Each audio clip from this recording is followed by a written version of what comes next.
Chers membres de la communauté internationale, vous avez récemment reçu un courrier de la part de M. Ousmane Sonko, chef de parti politique et principal opposant du président Macky Sall. Dans sa lettre, le leader de PASTEF se fait passer pour une victime innocente persécutée par l'actuel président et son régime.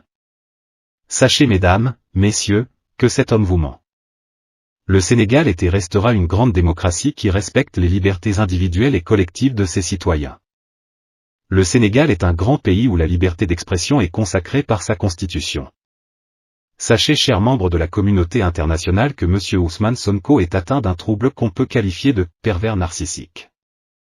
Cet homme cherche systématiquement à rejeter ses propres fautes sur les autres. Cet homme qui se fait passer pour le chantre de la vertu, de la moralité, de la piété, du patriotisme et j'en passe, est en réalité à l'opposé de l'image qu'il véhicule. Pour information, M. Sonko a décidé d'aller fréquenter un salon de massage de Dakar appelé Sweet Beauté. Il a lui-même avoué y être allé à maintes reprises. Il y est toujours allé seul, sans amis, ni garde du corps. Il y allait uniquement pour les plaisirs que lui procuraient les douces et tendres mains de la jeune et belle masseuse Adji Rabissar. Lorsque cette dernière a décidé de porter plainte contre lui pour viol multiple et menaces de mort, l'opposant en chef a crié au complot, accusant même le chef de l'État du Sénégal d'en être le principal instigateur. Au lieu de démissionner de son poste de président de PASTEF et d'aller faire face à son accusatrice pour laver son honneur, M. Sonko a décidé d'appeler au « combat mortel » pour le défendre. Il s'est allié avec des ennemis du Sénégal comme l'ancien président de la Guinée Alpha Condé ainsi que certains rebelles de la Casamance, pour mettre notre pays à feu et à sang. Des émeutes violentes avaient éclaté, des intérêts français et nationaux avaient été ciblés.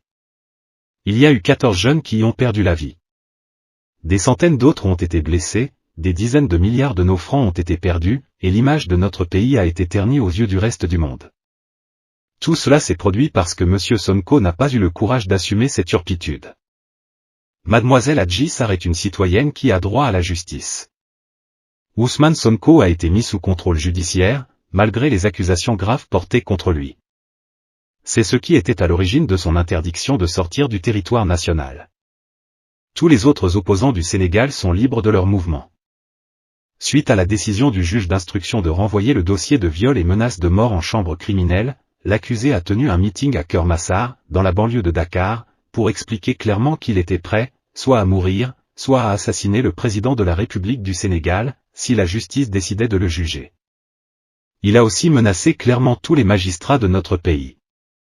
Après ces propos totalement irresponsables et assimilables à un appel au coup d'État et au meurtre de magistrats, la République a décidé de prendre les devants et de tout faire pour contrer M. Sonko dans son plan machiavélique de réduire à néant nos institutions et notre paix sociale.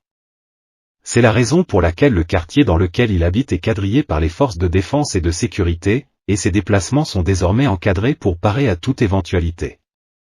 Lorsqu'il a décidé de créer des attroupements non autorisés qui risquaient de perturber l'ordre public, il a été extirpé de son véhicule et déposé chez lui sans aucune égratignure. Sachez, chers membres de la communauté internationale, que M. Ousmane Sonko bénéficie actuellement de plus de droits que n'importe quel autre Sénégalais vivant dans ce pays. Ses appels quotidiens à l'insurrection, ses refus d'obtempérer avec les forces de l'ordre, ses calomnies permanentes envers d'honnêtes personnes conduiraient n'importe quel autre citoyen en prison.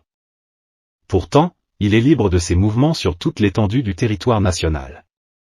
Cet homme se considère comme un intouchable dans notre pays, et il compte sur vous pour le conforter dans cette position. Selon moi, de grandes démocraties comme les États-Unis, la France et ses alliés de l'Union européenne, le Canada, ne devront jamais soutenir cet ennemi de la République soupçonné d'être soutenu par des mouvances salafistes. Et je suis convaincu que même les pays comme la Chine ou la Russie refuseront de le suivre dans sa campagne de victimisation.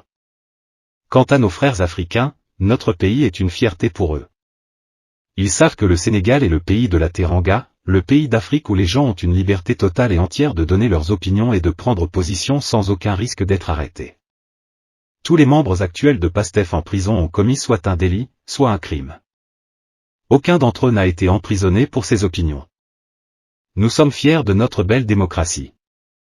Nous sommes fiers de cette République que nous ont léguée nos ancêtres.